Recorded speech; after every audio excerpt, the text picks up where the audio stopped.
So what we're going to be making today is a simple motion background in Premiere Pro. If you want something a bit more professional, you'll probably want to look into using something like After Effects to create, but we're going to use it making an image. So all we'll do is we'll start with an image. I recommend choosing something like a geometric image or an image with a pattern, because it's going to look better as a background. Or maybe something with a gradient, but we have our image here. And what I'm going to do is, you want something that's bigger than the space you're working with. So our sequence here is a 1080p 920 by 1080 HD sequence, and this image is about 3500 by 2500. So we've got some room. What I want to do is I just want to scale my image to about 80%. So as you can see, I've got some different tones, and you're going to notice that moving around a little bit more. We want to notice it moving, but not too much.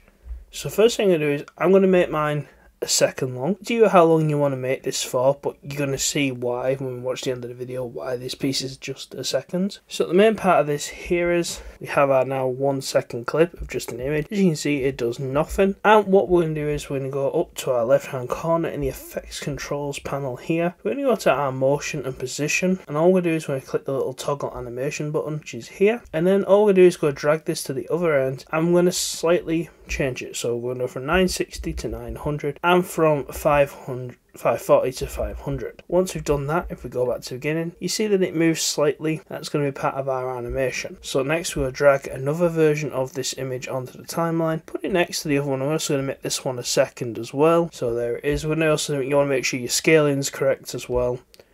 So we're just going to go into 80% again on that. And at this side, we're going to want to start where we ended last time, so it looks seamless. So we're going to toggle our animation on in a second. We're just going to put in 900 by 500. As you can see, toggle our animation on. Drag this to the other end. I'm going to make it 960 by 540. Now if we play the video, you're going to see that the animation goes backwards and forwards. And a cool thing we can do is now we can copy that and we can paste it. If you want to do a longer video, you can just copy like 6 at a time and paste them along. If we scroll out a little bit, you can see there that they're all together. And if we go back and we play the video, you can now see that we have a moving background. This is also why you want to have a geometric background or something similar to give the appearance of movement. You can do some different movements, move like maybe up or down. I just had that moving like that. It's just something simple. You can play with the motion side of things, or if you really wanted to, you could also do the scale.